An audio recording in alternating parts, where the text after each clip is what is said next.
Salut les gars et bienvenue sur Codman. La fois passée, on avait terminé avec les tableaux. Aujourd'hui, on va voir des éléments essentiels en programmation, les fameuses conditions. Comme leur nom indique, il nous permet de décrire la manière dont notre programme doit être exécuté. Quand on parle de conditions, on fait référence au fameux if, else, else if, aux boucles for et do while. C'est un peu confus dans votre tête, mais ne vous inquiétez pas, c'est facile, vous allez tout comprendre. Commençons avec if. Que signifie if? En français, c'est si. Comment ça marche?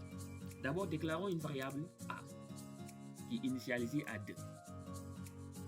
Et là, commençons par un if pour vérifier que si a est égal à 2, on fait quelque chose. Sinon, on fait autre chose. Là, on va commencer avec si a est égal à 2. Vous voyez, ici j'ai mis 3 fois égal. 3 égales. Donc, c'est comme ça qu'il faut mettre les égales. Si a est égal à quelque chose. Comme ça qu'il faut l'écrire.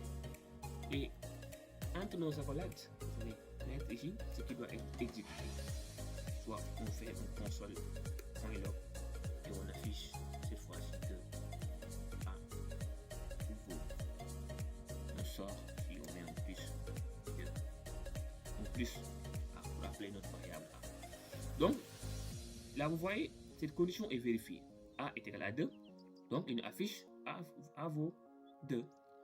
Essayons de ne pas mettre autre chose, par exemple. Sinon, si cette condition n'est pas vérifiée, on affiche par exemple un console.log avec quelque chose comme erreur. Essayons de changer la valeur. Ici, A vaut 2, donc cette condition n'est pas exécutée. Essayons de changer avec A est égal à 4. Vous voyez, cette condition maintenant qui est exécutée et il nous affiche erreur. Parce que A ici ne vaut pas 2, donc A est égal à 4, c'est une condition qui est exécutée.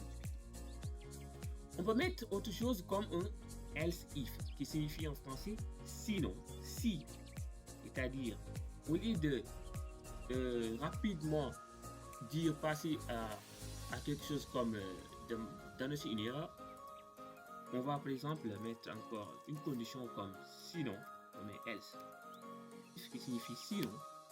Si A est égal à 4, il nous affiche quelque chose comme console.log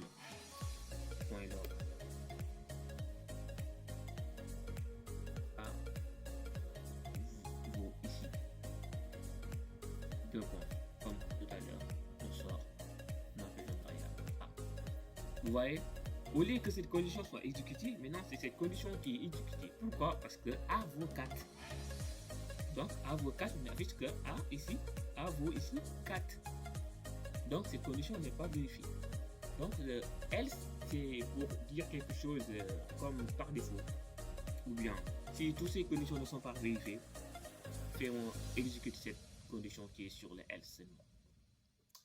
Donc on a un si avec if, un sinon si avec else if et un else. Et vous allez savoir, vous allez voir, c'est facile. Essayons avec une autre variable. Cette fois-ci, une variable name. Avec comme nom on va vérifier si le nom est égal à Toto, on va afficher quelque chose. Sinon, si le nom est égal à autre chose, on va faire ceci. Sinon, on fait cela. D'abord, on fait si, on efface tout ça. Si notre variable name est égal à Toto, donc il nous affiche que ici, on se va faire bonjour, hop, plus name. On efface notre variable date. Voilà, on efface notre if et else, on descend pour voir ce qu'on va.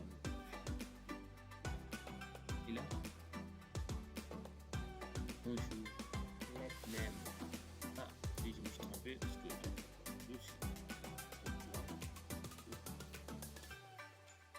boum. Et là, vous allez voir bonjour Toto. Pour mettre des espaces, on peut faire ça.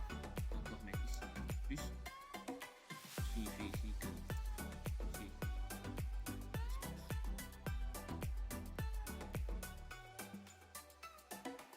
Les fameux.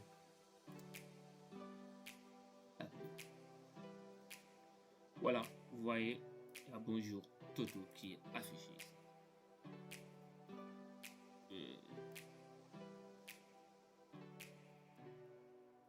Qu'est-ce qui va nous afficher là? Ah ouais, c'est normal. C'est boom, c'est ça. Ouais. Voilà, bonjour, plus espace. Tac. Tac. Sinon, on va faire else.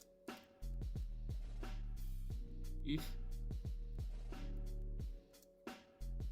Sinon, si le nom vaut par exemple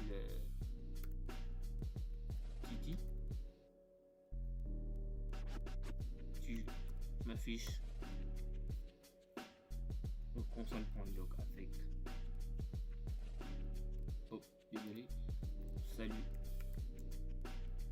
Titi, ou bien au lieu de mettre salut Titi on met salut plus name. Voilà. Et une dernière pour terminer avec un else pour dire que si toutes ces conditions ne sont pas vérifiées, tu m'affiches simplement quelque chose comme je ne connais pas cette personne.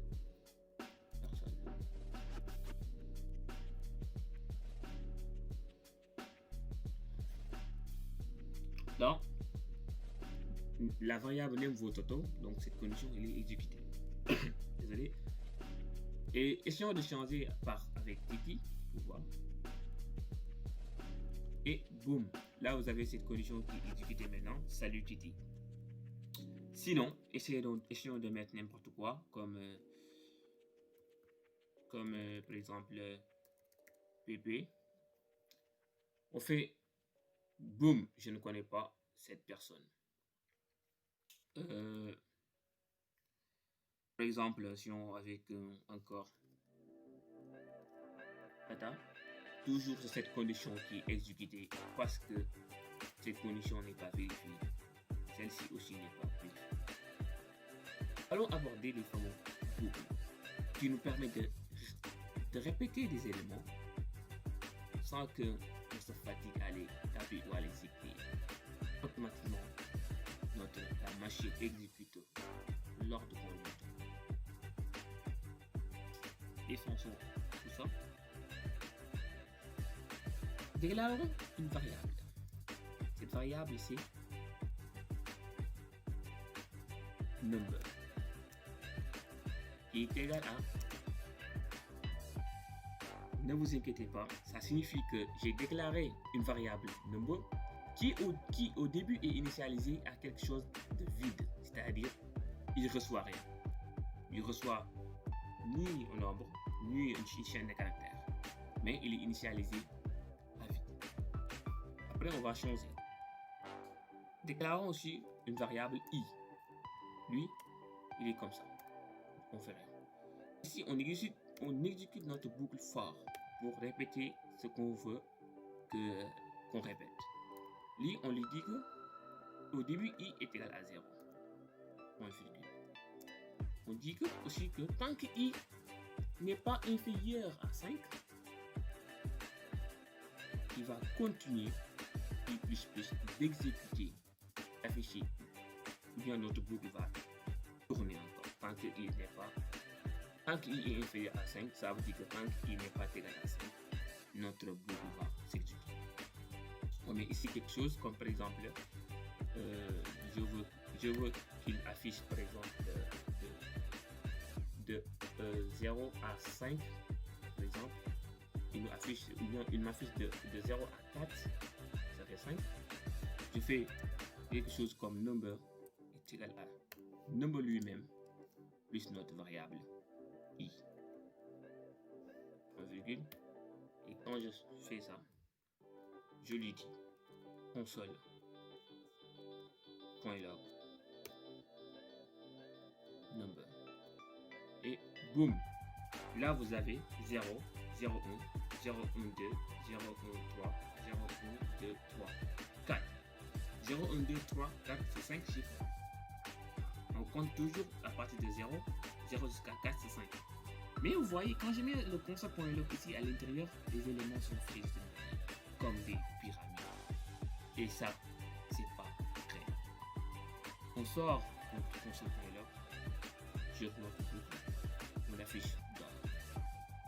Et boum, là on a directement 0, 1, 2, 3, 4. Ce qui est magnifique. Ça veut dire quoi?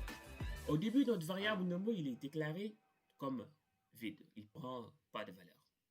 Après, à chaque fois que notre boucle ajoute 1, c'est-à-dire quand le boucle tourne une première fois, il va faire quoi? Il va faire 1. Après, 1 plus 1, c'est quoi? C'est 2. Et 2 plus 1, c'est 3. Et 3 plus 1, c'est 4. Donc, à chaque fois, il va ajouter i. C'est i qui va tourner. I va être, par exemple, 0, 1, 2, 3, 4. Cette manière que ça va s'exécuter. Tant que i est inférieur à 5, ça va s'exécuter. Et si on doit mettre 10, vous allez voir, il va nous afficher jusqu'à 9. Donc, tant que i est inférieur à 10, il va incrémenter ici la valeur. Et si on doit faire 1000, vous allez voir, c'est beaucoup. Et si on doit faire 10 000, vous allez voir, c'est beaucoup. Automatiquement, notre programme exécute avec une vitesse phénoménale. C'est incroyable. Maintenant, allons voir les fameux do while, qui signifie fait tant que cette condition est vérifiée ou n'est pas vérifiée.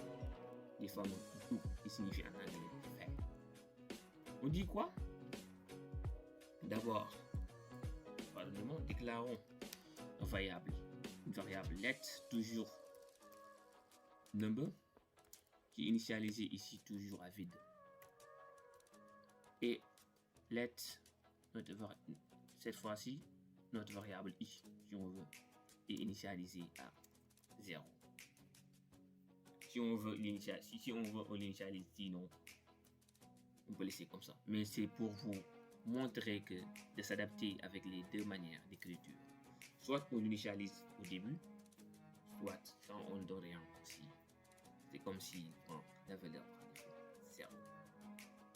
Et là, on va faire quoi? Le do. Le do, qu'est-ce qu'il va nous faire? On lui dit que sur ce do, la valeur de i est égale à la valeur de i lui-même ajoutée à 1. C'est-à-dire, au début, i il est initialisé à 0. Donc, i ici est égal à 0 plus 1, c'est 1. Donc, on lui dit quoi? Que ici, i est égal à 1, i lui-même, c'est-à-dire 0 plus 1. Et on veut que number, c'est-à-dire notre nombre, soit égal à number lui-même plus ce fameux i, comme tout à l'heure avec des bouts. Ça veut dire quoi? Ça veut dire que ce nombre-là, au début qui était initialisé à vide, ici il vaut lui-même ajouté à, c'est-à-dire ce vide-là, ajouté à, ajouté i, désolé. Et là, qu'est-ce qu'il va faire? Après tout ça, on lui dit, il va exécuter tout ce qui est sur notre do, tant que, avec un while, tant que i est inférieur, ou bien tant que i est inférieur à 5. Donc, tant que i est inférieur à 5, il va exécuter l'élément, c'est-à-dire tout ce qui est ici, il va être exécuté. Tant que cette condition est vérifiée ou n'est pas vérifiée. Et là, on fait juste après au console. .log, on affiche notre fameux numéro. Et boum, là il nous affiche 1, 2, 3, 4, 5. Donc, au début, il part de 1.